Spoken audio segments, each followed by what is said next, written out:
Most people think self-confidence is loud, brash, even arrogance. But let me tell you something, real self-confidence is quiet. It's unshakable not because it's unbreakable, but because it's rebuilt again and again. And here's the secret, self-confidence is not something you're born with. It's something you build.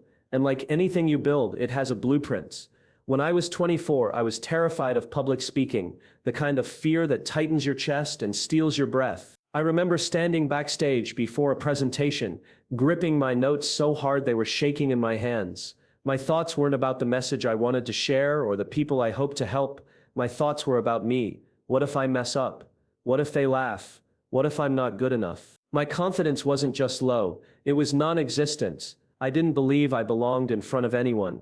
Then someone asked me a question that changed everything. They said, "Why are you even doing this?"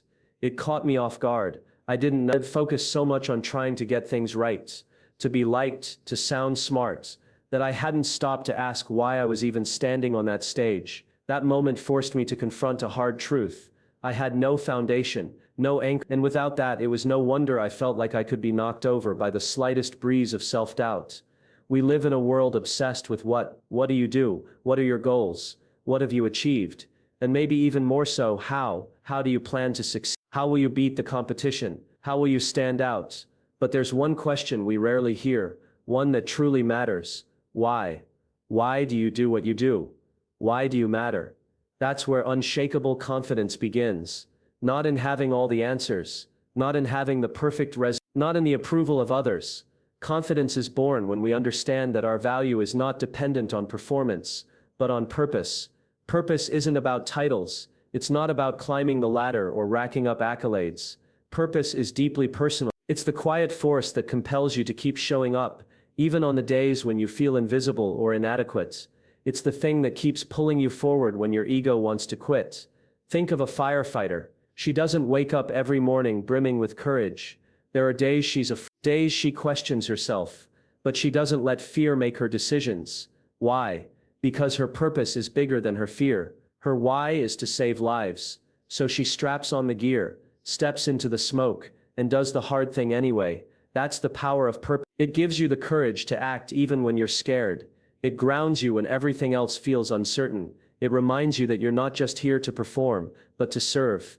I once worked with a young man who struggled deeply with self-worth. He was smart, kind, and full of potential, but he couldn't see it. His confidence was fragile, tied to whether or not he succeeded at work that day. One evening I asked him, "Why do you do what you do?" At first but after some silence he said, "I want to show kids from my neighborhood that they can dream bigger, that they matter." His voice cracked when he said it, and I could see it, the shift. For the first time he wasn't trying to prove himself, he was standing for something, and that changed how he saw himself. That's what purpose does. It lifts your eyes off of your flaws and failures and fixes them on what matters. When your actions are fueled by something greater than ego, you no longer need to be perfect, you just need to be present. Confidence rooted in purpose doesn't crumble when things go wrong. It doesn't disappear when people criticize you or when plans. There's a silent contract we all carry, and it's not with our boss, not with our friends, and not with the world. It's with ourselves. It's unwritten, unspoken, and deeply personal. It says, "I will show up when I say I will. I will try when it's hard. I will stay true to what I said, even when no one else is watching." But here's the truth we don't talk about enough. That contract is easy to break, and the moment we do, something in us starts to unravel. Every time we snooze the alarm for the 5th time, every time we bail on the workout we promised to do, every time we say, "I'll start tomorrow," but don't, we send ourselves a subtle but powerful message. I can't trust me. We don't often think of self-confidence as being connected to trust, but that's exactly what it is. Think about the people in your life that you truly admire, the ones you consider reliable, steady, confident. Chances are they're not the loudest in the room. They're not the ones constantly talking about their goals. They're the ones who follow through. They show up, they do the work, not just when it's easy, especially when it's hard. And here's what's really important. Confidence doesn't grow in leaps. It grows in small, quiet moments where you prove to yourself, "I do what I say I'll do." We often wait for the big break, the massive achievement, the applause. But confidence isn't born there. It's born in the invisible moments.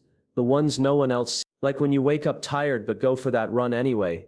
When you commit to reading 10 pages a day and actually follow through. When you stop saying I should and start saying I did. There's a reason why elite performers, athletes, and leaders talk about routine. Not because routines are glamorous, but because they're promises made and kept. Dwayne Johnson once said, "Success at anything will always come down to this: focus and effort. And we control both." That quote isn't just about hard work, it's about integrity. Because focus and effort aren't talents, they're decisions. And decisions, when repeated, become identity. There was a woman I met a few years ago who was struggling to get her life back after losing her job, her relationship, and a sense of who she was. She told me she couldn't even look at herself in the mirror without feeling like a failure. When I asked her what the first thing she did every morning was, she said, "Hit snooze." So I gave her a simple challenge. Set your alarm and get up. Just get up when it rings. That's it. That's it? She asked. That's it, I said, because we weren't just trying to build a routine, we were trying to rebuild her trust in herself. A few weeks later, she emailed me. "I'm up at 6 every day," she wrote. "And I believe myself again." You don't need to run a marathon today. You don't need to conquer your biggest fear, or overhaul your life overnight. Start with one small promise. Drink that glass of water. Go for that 10-minute walk. Make that one phone call. Then do it again tomorrow. What matters isn't the size of the promise, it's that you keep it.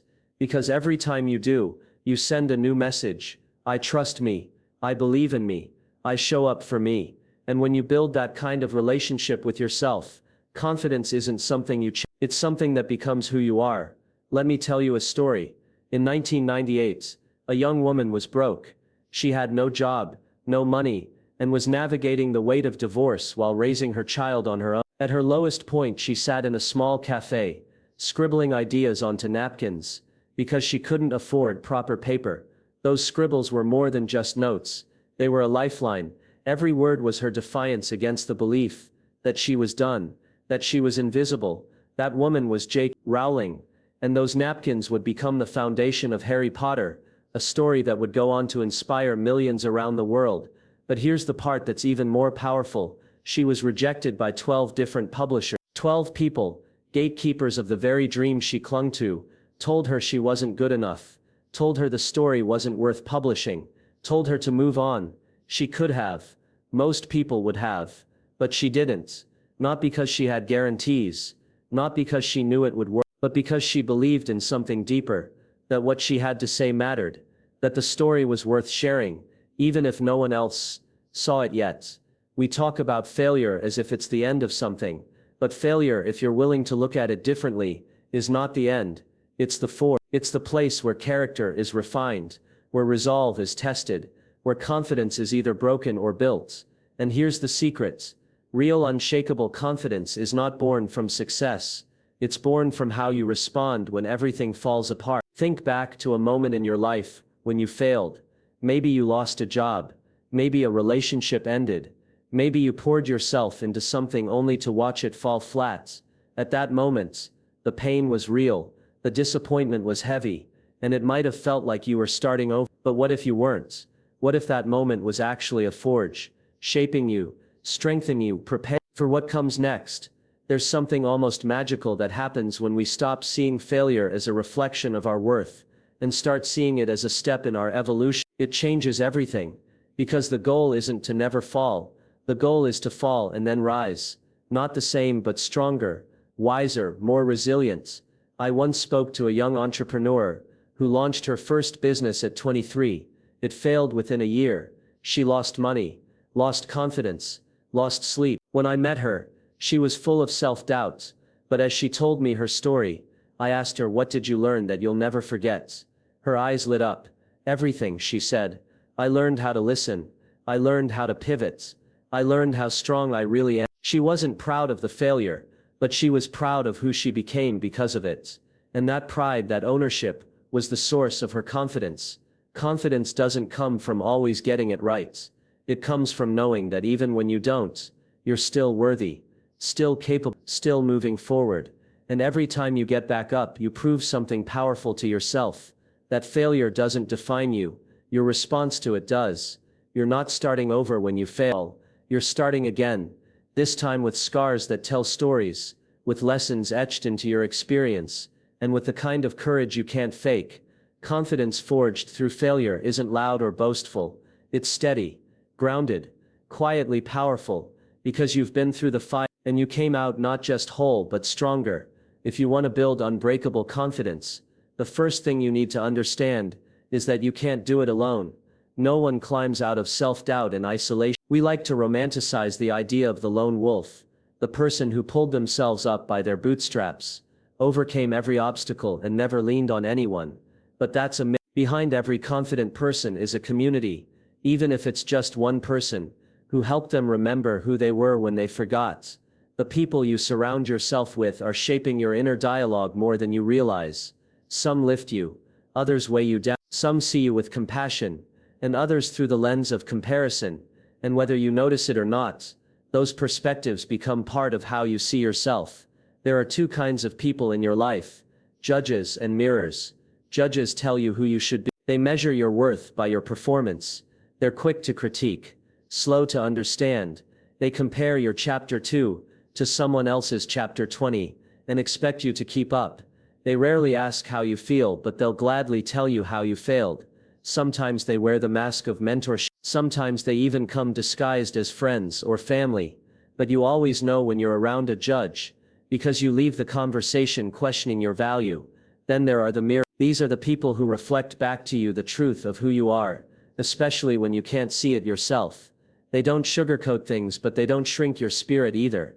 Mirrors challenge you, but they do it from a place of belief, not criticism. They see your potential, not just your problems. And when life tries to make you feel small, they hold up a reflection of your strength, your growth, and your heart. One of the most powerful studies I ever came across was published in the Journal of Personality and Social Psychology, and researchers found that people with strong, supportive social networks had significantly higher levels of self-esteem and resilience.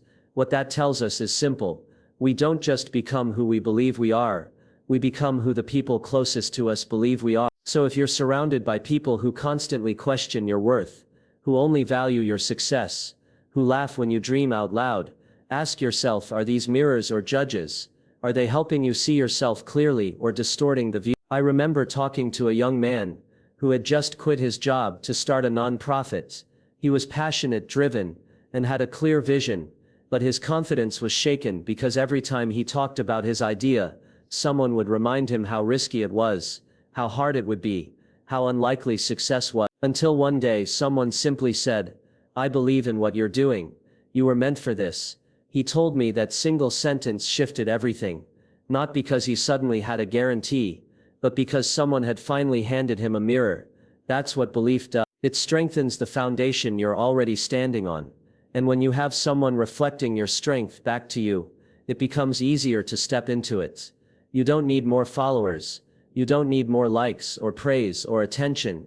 You need more believers. People who see you at your lowest and still speak to your highest self. And more than that, you need to be that kind of person for others. Someone who reflects strength, not judgment. Someone who helps others remember who they are. When you give that kind of support, you don't just help others build their confidence, you reinforce your own, because believing in others is often the fastest way to remember how to believe in yourself. Confidence is not something you wake up with one morning.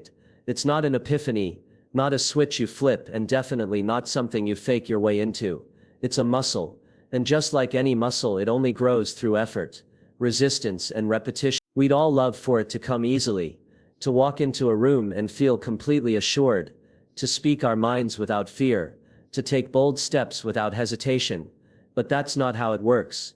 Muscles don't grow in comfort. They grow under tension. Confidence is no different. When I first started coaching leaders, I was terrified to ask questions, not because I didn't care or wasn't prepared, but because I didn't want to sound inexperienced. I thought asking questions might make me look uncertain. So I'd sit in meetings, nodding along, even when I wasn't fully sure what someone meant. I convinced myself that silence was safe, but deep down I knew it was costing me, because every time I held back, I missed an opportunity to grow, to learn, and to engage. And more importantly, I was reinforcing a lie, the lie that I had to be confident before I could participate. Eventually, I got tired of hearing my own silence, so I started asking questions, even when I wasn't sure how they'd land. I stumbled over words. I got things wrong. I fumbled with phrasing. But every time I asked something, I got a little better. I started to realize something that changed everything. Courage comes before confidence. We've been taught to wait until we feel ready, but readiness is a myth. If you wait until you feel perfectly confident to act, you'll be stuck forever. The truth is, action creates clarity, not the other way around. You figure it out by doing it, not by sitting on the sidelines planning and preparing. Every time you show up, every time you speak up, every time you try again after a shaky first attempt, you're practicing the act of becoming. And that practice rewires your brain. It builds trust in yourself, not because you were flawless but because you did the hard thing anyway. I once worked with a woman who had a fear of speaking in meetings. Brilliant mind, incredible ideas, but she would freeze the moment the spotlight came her way. Her heart would race, her thoughts would tangle, her voice would vanish. So we didn't start with a big stage. We started small. She practiced asking one thoughtful question in each meeting. Just one. At first it took everything she had, but she kept at it. A few weeks later she was leading the conversation. Not because her fear disappeared, but because her muscle had grown. This is the part people forget. Practice doesn't just make you better at the task. It makes you braver. It teaches you that you can survive discomfort. That messing up isn't the end of the world. That your value isn't tied to being perfect. It's tied to showing up. We often look at confident people and assume they were born that way. But we don't see the years of quiet practice behind the scenes.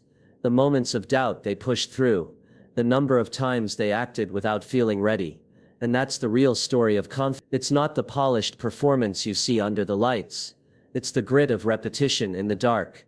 If it scares you, it's probably worth doing. Not because you're guaranteed success, but because the act of doing it, of choosing to face what scares you, is how you grow. That's the practice. That's how the muscle builds. Not in the absence of fear, but in your willingness to walk straight through it. Confidence is not the goal. That might sound strange in a world obsessed with. We treat confidence like it's the finish line, the thing we're all running toward, the thing we believe will finally make us feel worthy, ready enough. But the truth is, confidence isn't the prize. It's what you earn along the way, by how you show up, how you struggle, how you choose to grow. It's not something you get by force. It's something that shows up when you've earned your own. You don't build confidence by standing in front of a mirror shouting affirmations you don't believe. Telling yourself you're amazing when deep down you feel broken doesn't heal the wound. It ignores it. And pretending isn't the same as becoming. You build confidence not by pretending to be strong, but by becoming strong, one honest step at a time. And that starts by living in alignment with your values, your purpose, and your promises. It means doing what you said you would do, even when no one's watching. It means showing up as your real self, not the polished version, not the filtered version, the one who is human, who struggles, who doesn't always get it right. It means making choices that reflect what you believe in, not just what's popular, safe, or easy. Because when your actions match your values, you start to feel something rare, integrity, and that integrity becomes the soil in which confidence grows. But the journey is messy. You will fail. You will be misunderstood. You will fall short. That's not a detour. That's part of the process. Confidence is built in the aftermath of failure, not in the absence of it. It's forged when you fail, when you fall and you decide to rise anyway. When you say, I didn't get it right, but I'm still worthy. I'm still capable. I'm still moving forward. Confidence doesn't come from never falling. It comes from getting up again and again and realizing the fall didn't destroy you. It refined you. And sometimes confidence looks like doing something absolutely terrifying. Not because the fear has disappeared, but because the reason behind your action matters more than the fear itself. That's when you discover a deeper truth. The fear isn't going anywhere, but neither are you. And that realization changes everything. You begin to trust yourself, not because everything is under control, but because you've seen yourself handle the unknown. You've seen yourself survive hard conversations, walk into rooms where you felt out of place, start again when it would have been easier to quit. And in those moments, confidence wasn't loud. It was quiet, steady. A whisper in your gut that said, I've done hard things before. I can do this too. So if you want unbreakable self-confidence, stop chasing applause. Don't measure yourself by how many people approve of you. Don't confuse attention with worth. Chase something deeper.